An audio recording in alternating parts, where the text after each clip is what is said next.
Hey, it's Emily with Miss Anita's Crafts, and today I want to show how to make a mini pull-apart cupcake cake for Halloween. We are starting with 12 mini cupcakes that are glued down to the board with a little bit of buttercream on the bottom of each one. And I have them in an array of 3x4, so they make a nice rectangle shape. I've got my counter area prepared with a little bit of wax paper so I don't get buttercream on any of my surfaces. And I'll put some gloves on while I work because this stuff does get greasy when you're working with buttercream, and we'll keep everything clean this way. Now that I'm ready to work, I'm going to color my buttercream so I have a nice solid green color to work with for the base of my pull-apart. I'm going to mix this very well so you don't see any stripes of color in there. That's how we want it to look. And I have a piping bag prepared with a coupler. So I'm going to fill my bag with as much green as I can handle in that bag. You don't want to fill it to a point where you're not able to hold it easily. You want to make sure it's comfortable in your hand. And I usually do a few big scoops, and that's plenty, and then I can always refill my bag. Always twist the top of your bag before you start squeezing. That way your icing doesn't gush out the top. And we are going to do nice flat circles on the tops of all of these mini cupcakes. And I'm just squeezing until my circle makes it to about the size of the cupcake. Now wherever there is a gap or a little hole in between the icing blobs, we're just going to put a little bit of icing in between so that the whole surface area is covered in buttercream before we start to smooth this out.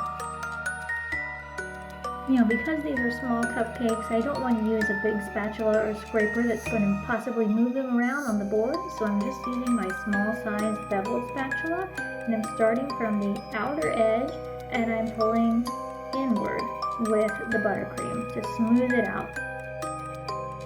The whole time I am mindful of keeping my spatula flat, so I'm just going side to side and I'm not keeping it at an angle, because if it's angled then that's going to be the shape of your buttercream, and we want this to be flat on top. Next I'm going to need to make a little bit of black buttercream, so I put some in a cup with the black gel coloring, and I'm using my same small spatula to mix that black in really well so that I don't see any streaks of coloring. And it's okay to use the spatula that has a little bit of green on it because the darker color is going to take over.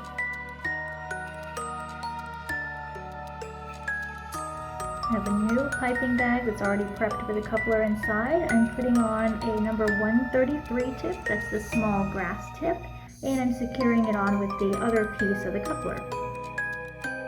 This is the bag for my black buttercream. The grass tip does so much more than grass, and today we are going to use it to make hair for our pull-apart to turn this into a little mini Frankenstein head.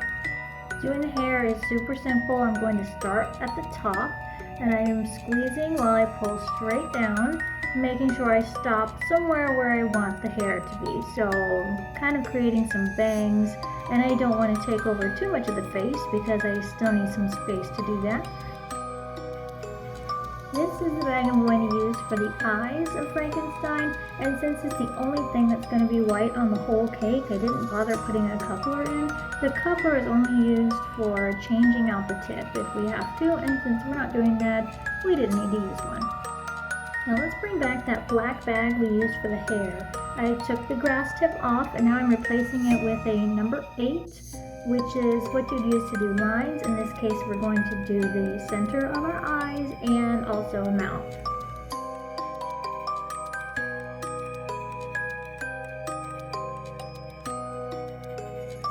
And once you know where your eyes are, you can come back with that original green, and let's give them a big nose right in between.